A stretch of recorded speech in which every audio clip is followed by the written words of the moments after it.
Jesus, o Rei da Glória, a nossa salvação. Enquanto o coro Primícias se desloca, as nossas crianças participarão ainda de um momento de crescimento nessa manhã. Convido você a abrir a palavra de Deus em Lucas, capítulo 19. Nós leremos os versos 28 a 40. Lucas, capítulo 19, verso 28, é o texto da palavra de Deus que relata, assim como fazem os outros evangelhos, a entrada triunfal de Jesus na cidade de Jerusalém, dias que antecederam o seu sacrifício no Calvário.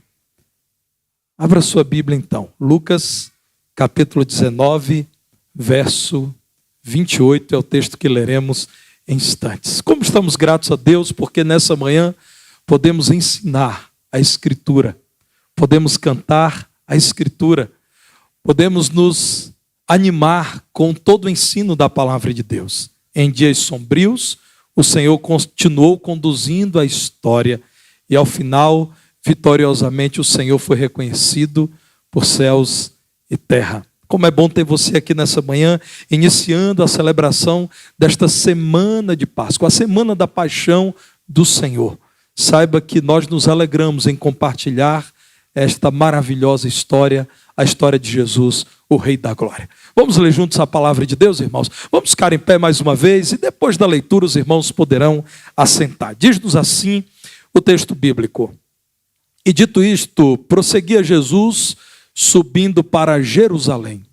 Ora, aconteceu que ao aproximar-se de Betfagé e de Betânia, junto ao Monte das Oliveiras, enviou 2 de seus discípulos, dizendo-lhes: Ide à aldeia fronteira, e ali, ao entrardes, achareis preso um jumentinho que jamais homem algum montou.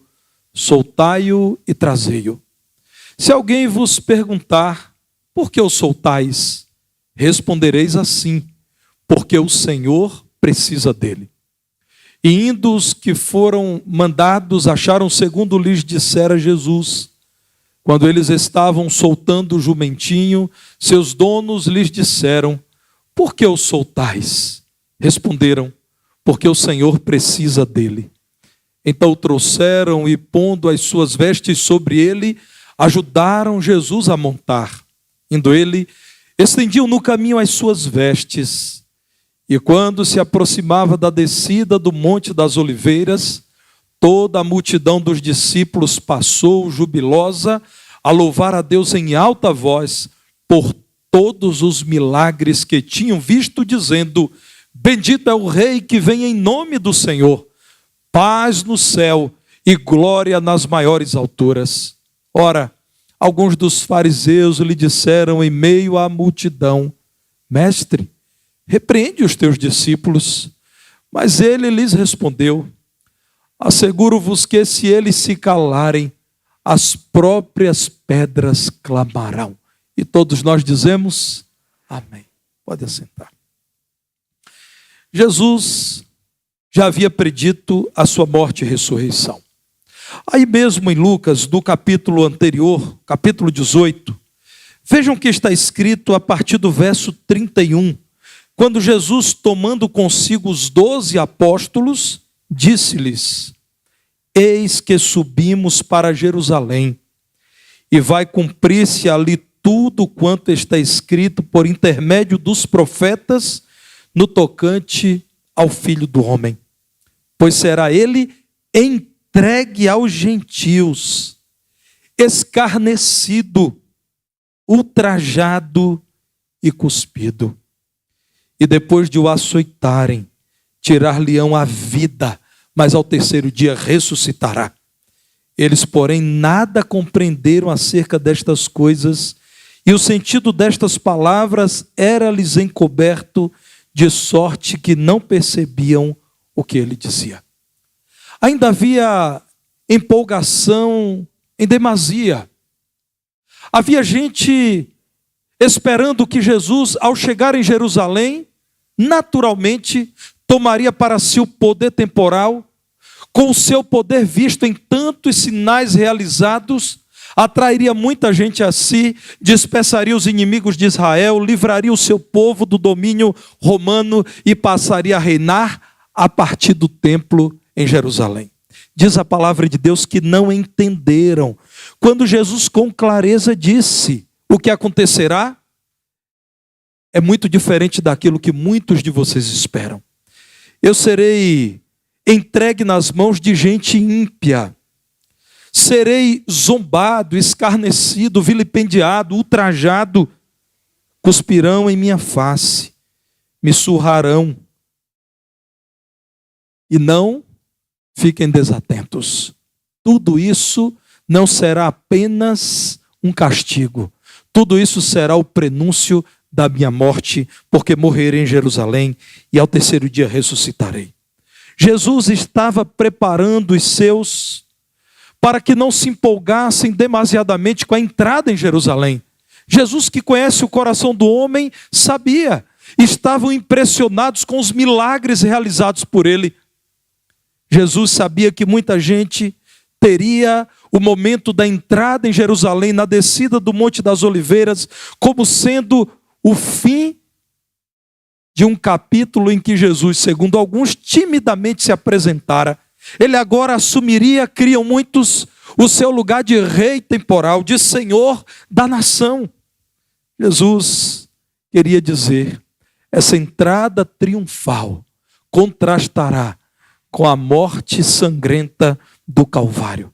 Aquilo que chamamos de entrada triunfal, portanto, é o princípio do fim do ministério terreno de Jesus. Daquilo que em carne ele realizou nesse mundo. Este é o marco inicial da Semana da Paixão, assim chamada, porque mostra o compromisso radical de amor do Senhor Jesus Cristo pela humanidade. O texto bíblico diz que ele passou por Betfagé.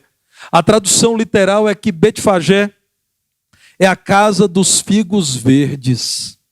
Em seguida passou por Betânia. Betânia é a casa dos pobres, ou numa tradução ao pé da letra, é a casa dos humildes e dos oprimidos. A parábola que Jesus apresentou a partir do verso 11, a parábola das 10 minas diz isso.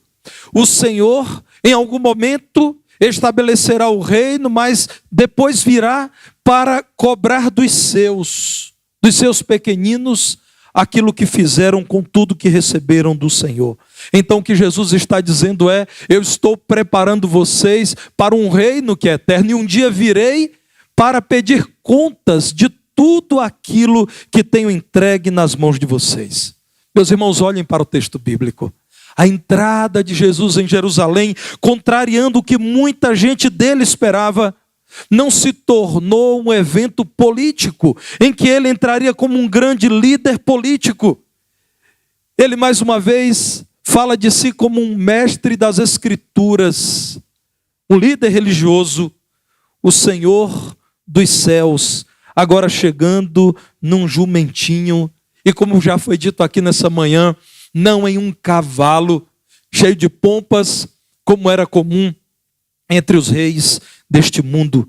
Jesus não se apresentou como Messias guerreiro.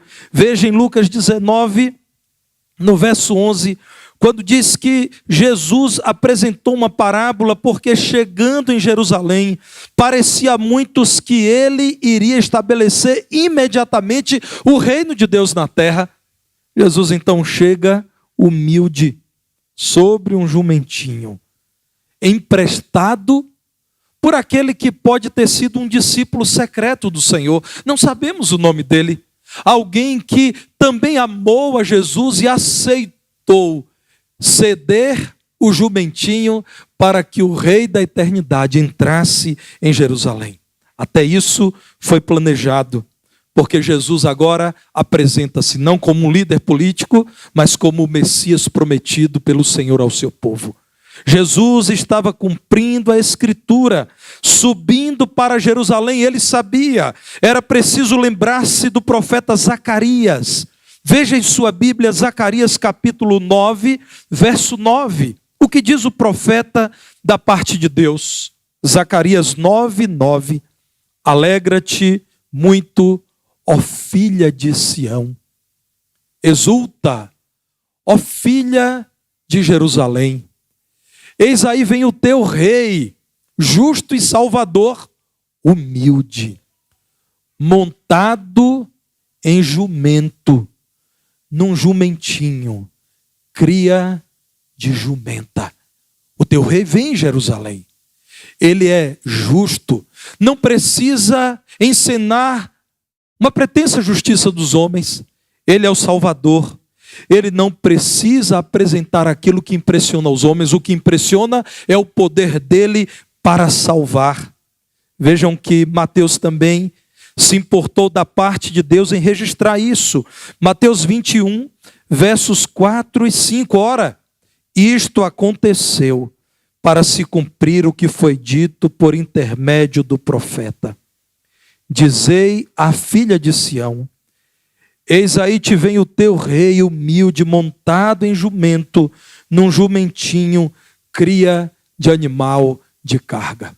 A entrada de Jesus em Jerusalém, a entrada sobre um jumentinho, a entrada como relatada no texto bíblico é o cumprimento da palavra de Deus, mas isso não é tudo. Jesus meticulosamente apresentou-se como aquele que, descrito nas Escrituras, é o Messias, o Salvador. Veja Números, capítulo 19, no verso 2. Esse texto diz que é prescrição da lei que o Senhor ordenou ao seu povo entregar uma novilha perfeita, sem defeito, que não tenha ainda levado jugo. Um animal novo, que primeiramente serviu como oferta ao Senhor. Um jumentinho que não tinha servido ainda para outro trabalho. É parte do ofício sacerdotal de Jesus. Um jumentinho novo que recebe o Senhor como primícia para a oferta do Senhor. Ainda no segundo livro dos Reis, veja o que nos diz o capítulo 9, no verso 13. Segundo Reis 9, 13 diz assim: então se apressaram e, tomando cada um seu manto, os puseram debaixo dele sobre os degraus e tocaram a trombeta e disseram: Jeú é rei. Ele, profeta, já havia falado infalivelmente da parte de Deus e impressionou a tantos. Ele, sacerdote, agora se apresentava para ser uma oferta por pecadores como eu e você, por quem estava em Jerusalém. Agora apresenta-se como o rei, e tal como um rei é saudado com os mantos e também agora com as palmas. É nessa entrada que Jesus ouve aquilo que está no Salmo 118, versos 25 e 26. Hosana. O cântico é Hosana, aquele que vem em nome do Senhor. Salmo 118, verso 25, ó salva-nos, Senhor. Isto é, Hosana. A tradução de Hosana é isso, ó salve. Salva-nos agora, salva-nos, Senhor. Salmo 118, verso 25, ó salva-nos, Senhor. Nós te pedimos, ó Senhor, concede-nos prosperidade. Bendito que vem em nome do Senhor. A vós outros da casa do Senhor, nós vos abençoamos. Havia anseio por libertação em Israel. Havia desejo por restauração daquele período glorioso da história da nação.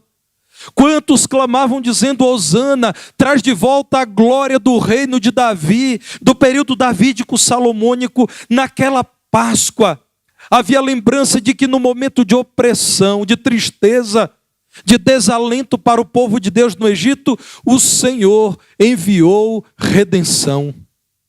O cordeiro oferecido na saída do Egito demonstrou que havia um povo pactuado com Deus. Agora, numa celebração da Páscoa em Jerusalém, o que está sendo dito ao Senhor é: salva-nos. Envia por meio de Jesus, o teu Filho amado, Senhor, a nossa salvação eterna.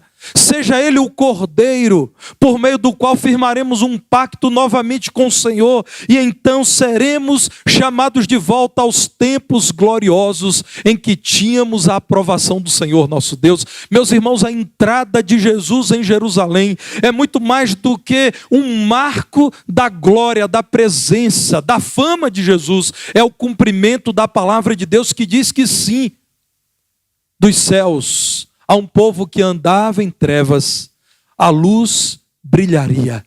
E como brilhou fortemente a luz de Jesus naquele dia em Jerusalém. Quem reconheceu Jesus? Aqueles que eram seus discípulos. Se você é um discípulo de Jesus, você também com alegria recorda a obra de Jesus. E hoje, mais uma vez, aqui está para dizer, Ele é o Salvador esperado. Ele é o Messias aguardado. Ele é o Rei desejado, porque discípulos se deixaram liderar pelo Messias Jesus. Volte o seu olhar para Lucas 19. Você verá isso. Os discípulos reconheceram a voz de Jesus quando no verso 30 disse: vocês agora deverão se dirigir a uma aldeia. E ao entrarem na aldeia, vocês acharão um jumentinho que está preso. Um jumentinho que jamais ninguém montou. Ele será montado primeiramente por mim, por isso é um jumentinho. Ele será parte dessa oferta especial. Vocês encontrarão um jumentinho, soltem-no e tragam-no. Se alguém perguntar, por que vocês estão soltando? Verso 31, vocês que são meus discípulos, que reconhecem a minha voz, que aceitam a minha ordem, dirão, é porque o Senhor precisa dele. E o verso 32 diz que esses discípulos acharam o jumentinho. E no verso 33 é dito que enquanto soltavam, alguém perguntou, por que estão soltando? Vocês não são os donos desse animal? Por que estão fazendo isso? Responderam, porque o nosso Senhor, porque o Messias mandou. Nós ouvimos a sua voz. O Senhor precisa desse animal. É necessário soltá-lo. Discípulos são liderados pelo Messias. Reconheceram a voz do Messias naquele momento de preparação para a entrada em Jerusalém. Aceitaram a ordem do Messias, porque não tinham sobre si nenhum outro líder espiritual que não o Senhor Jesus Cristo. Notem, meus irmãos, quando no verso 35, então, eles cumprindo a palavra que eu já li, eu citei o segundo livro dos reis, então colocaram vestes sobre Jesus, montaram Jesus, estenderam no caminho as suas vestes e passaram a cumprimentar Jesus ao longo de todo o caminho, com a multidão louvando a Deus e com palmas, com palmeiras, dizendo, bendito é esse que é o Messias esperado. Eles eram discípulos de Jesus, por isso aceitaram a liderança de Jesus como seu Messias. Nenhum outro nome, nenhuma outra pessoa, nenhuma outra ideologia. Jesus tornou-se o motor do coração da vida daquelas pessoas. E você? Você tem recebido a liderança de Jesus sobre a sua vida? Ele já entrou triunfalmente em seu coração e ocupou o lugar de rei? Ele chega manso, cheio de humildade. Mas ele espera que receba um lugar exclusivo, o lugar daquele que você reconhecerá como que veio dos céus em nome do Senhor. Discípulos não apenas são liderados, são servos do Messias. Diz a palavra de Deus que quando descendo do Monte das Oliveiras, a multidão viu Jesus, passou a jubilar, passou a louvar a Deus com a voz alta, isto é, eles estavam tão empolgados com a chegada de Jesus em Jerusalém, estavam tomados de tão grande gratidão e louvor a Deus, que eles cantavam em alta voz, e eles sabiam, Jesus não era uma pessoa qualquer, eles queriam servir aquele que abriu olhos de cegos, aquele que ressuscitou o morto, aquele que fez levantar quem prostrado na sarjeta já não mais tinha forças. Os discípulos não apenas aceitaram a liderança que homens aceitam para líderes temporais. Os discípulos aceitaram servir Jesus, tiraram as vestes e ofertaram a Jesus, deram do seu tempo, elevaram a sua voz, cumprimentaram Jesus, ofereceram um jumentinho, cooperaram com o reino de Jesus. Você que tem se empolgado com a mensagem de Jesus, precisa cooperar com o reino de Jesus, se colocar junto ao mestre, como diz o texto bíblico. Os discípulos juntaram-se à multidão cantando: bendito é o rei que vem em nome do Senhor. Verso 38, tal como os anjos ao anunciarem o Natal de Jesus, eles cantavam paz no céu e glória nas maiores alturas. Meus irmãos, discípulos são aqueles que trabalham por Jesus, e eles trabalharam por Jesus.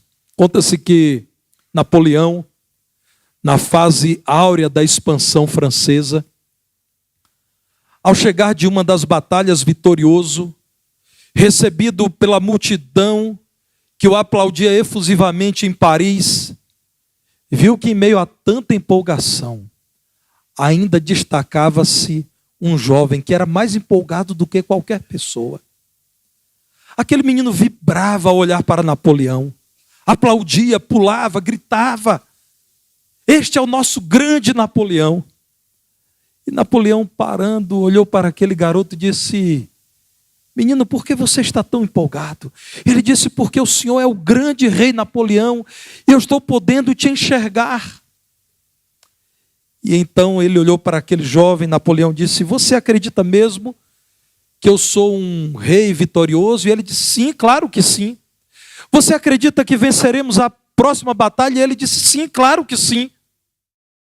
Então ele disse: vista a roupa de um soldado e venha lutar comigo, já que você acredita que eu vencerei. Você crê que Jesus Cristo é o rei? Vista a roupa de um servo e venha para o reino de Jesus. Venha cooperar com ele. Venha trabalhar para o crescimento do reino dele, da obra dele. Venha trabalhar ao lado do Senhor Jesus, porque discípulos são servos do Messias e se deixam identificar com esse Messias. Olhem para o texto bíblico, irmãos. Aceitaram a liderança de Jesus, serviram o Senhor Jesus e ao fim estavam identificados com Jesus. E esta é a grande glória do discípulo de Jesus: ser reconhecido como discípulo de Jesus, ser chamado de cristão, ser identificado como um discípulo do Senhor. Discípulos testemunham a todos. Você precisa sair daqui nessa manhã dizendo a todos por que vocês ainda têm temor, porque vocês estão distanciados de Deus. Jesus já veio, Jesus se ofereceu por vocês em sacrifício redentor. Jesus tanto amou vocês que fez por vocês aquilo que mais ninguém faria. Nas palavras do saudoso pastor Exaltino Gomes, ninguém morreria por Jesus, mas Jesus morreu pelos homens. Ele não usaria a vida dos seus seguidores para seu propósito, mas daria a vida dele pelos seus filhos. Esse foi o propósito da vinda de Jesus a este mundo. Você precisa identificar-se com Jesus, testemunhando de Jesus a todos. E uma das demonstrações de que você está identificado com Jesus é que você adora Jesus em público. Alguns dos fariseus disseram: Senhor, não vês a multidão te aclamando como se o Senhor fosse mesmo Messias? Repreende esse povo louco. O Senhor é um grande mestre. Deus tem te usado para realizar milagres extraordinários, mas eles se excedem. Eles estão dizendo hosana para o Senhor. O Senhor não vê isso. Verso 40, Jesus diz: eu digo com convicção a vocês, Lucas 19, 40, se essas pessoas que já sabem quem eu sou e que de modo acertado me identificam como Messias, se calarem, as próprias pedras clamarão. Outros clamarão dizendo hosana o que vem em nome do Senhor. Aqueles que reconheceram que Jesus realizou sinais divinos não tinham mais dúvida. Jesus é o próprio Deus vindo a este mundo em carne.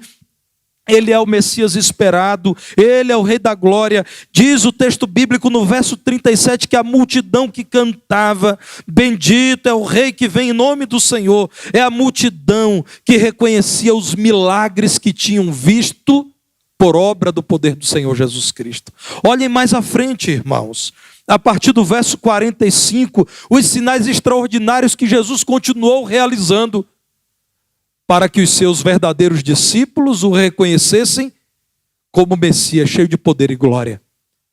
Mas também para que os seus opositores se inflamassem e com a sua rejeição ao Messias demonstrassem que não eram discípulos de Jesus, que não amaram, sem que ele tivesse feito mal, o odiaram, o perseguiram e quiseram matá-lo como fizeram. Olhem para a palavra de Deus a partir do verso 45. Sinal extraordinário. A minha casa será casa de oração. Vocês a transformaram em covil de salteadores. Por isso Jesus expulsou vendedores do pátio do templo. A partir do verso 47, Jesus estava com autoridade ensinando a palavra em meio aos principais sacerdotes, escribas, líderes do povo. E o que queriam fazer? Queriam eliminá-lo, matá-lo. Mas não sabiam como fazer. Porque todo o povo, ao ouvir Jesus, dizia: Ele é o Messias, Ele veio em nome do Senhor. Nós devemos testemunhar a todos que Jesus é o Salvador. Porque discípulos de Jesus se identificam em público e o adoram em público e proclamam os seus sinais em público. Você tem sido reconhecido como discípulo de Jesus? Quem está à sua volta vê em sua vida o compromisso com a pregação da mensagem de Jesus. Quem olha para você diz: é um adorador de Jesus, a vida dele tem glorificado Jesus. Você tem sido visto como um daqueles que dizem: tenho visto os sinais de Jesus e o maior deles é a salvação da minha alma, porque eu estava perdido e Cristo me salvou. Eu amava o pecado e Cristo transformou o meu coração de tal modo que eu agora amo o Senhor Jesus. Você tem dito dos sinais que Jesus realiza ainda hoje? E volto a dizer, deles o especial, o maior de todos, é que ele salvou um pecador como você. Fariseus, sob o olhar complacente dos romanos e das demais autoridades de Israel, agora estavam preparados para aumentarem o grau de rejeição contra Jesus. Agora estavam se articulando para prender Jesus e para condená-lo, porque não queriam reconhecer que ele é sim o bendito que vem em nome do Senhor. Não queriam reconhecê-lo como Senhor e Mestre. Jesus, manso e humilde de coração, apenas lamentou. Verso 41 diz que quando ele viu Jerusalém e quando ele pôde enxergar a rejeição que ele sofreria, ele chorou. Jesus já tinha chorado, em particular, ao saber da morte de Lázaro. Agora ele chorou em público. E no verso 42 está aqui o clamor de Jesus. Ah, Jerusalém, se conheceras por ti mesma ainda hoje o que é devido à paz, aquilo que pode te trazer a paz, aquele que é o príncipe da paz. Ah, se pudesses reconhecer quem sou eu. Mas isso agora está oculto aos olhos de todos vocês, pois sobre ti virão dias em que os teus inimigos te cercarão de trincheiras, diz o verso 43, e por todos os lados te apertarão cerco. Ah, Jerusalém, porque não aceitas a minha liderança, te arrasarão. E aos teus filhos dentro de ti, diz o verso 44, não deixarão em ti pedra sobre pedra. E os irmãos sabem, a história relata é o que aconteceu com Jerusalém, invadida, destruída, queimada, o templo arrasado. O texto bíblico mostra o lamento de Jesus, não deixarão sobre ti pedra sobre pedra, porque não reconheceste a oportunidade da tua visitação. Jesus lamentou, porque muitos não o reconheceram. Mas graças a Deus, Os verdadeiros discípulos de Jesus o receberam com o cântico de Hosana, com palmas. Receberam Jesus com alegria efusiva. Reconheceram-no como Senhor e Mestre, como Deus eterno vindo em carne. E a Ele seguiram e o seguirão eternamente. O que é a Páscoa cristã? É o reconhecimento de que o Cordeiro Santo de Deus, em quem nunca houve pecado, um dia veio a este mundo, entrou na cidade chamada de Santa, em Jerusalém, cumpriu passo a passo aquilo que a Escritura diz acerca do Messias. E por fim, morreu, mas ressuscitou. Ele é o Messias. Ele é o Cordeiro que nos traz a paz. Devemos louvá-lo mais ainda ao longo de toda essa semana. Dizendo a todos, já que em nossa cultura, nesse tempo, celebramos a Páscoa, vocês sabem o que é a Páscoa? A Páscoa é o sacrifício do Cordeiro de Deus Jesus, que tira o pecado do mundo. Nós, discípulos de Jesus, aceitamos a liderança dele, liderança eterna. Nós vivemos para servi-lo e nós queremos ser sempre identificados com ele, que é o nosso Messias, o nosso Rei Salvador. Que Deus, pois, nos dê, ao longo de toda esta semana, mais ainda oportunidades para que o aclamemos como nosso Senhor e Salvador. Vamos aclamá-lo. Ele é o Senhor. Ele já entrou em nossos corações. Ele é o nosso mestre. A ele damos toda a glória e todo o louvor.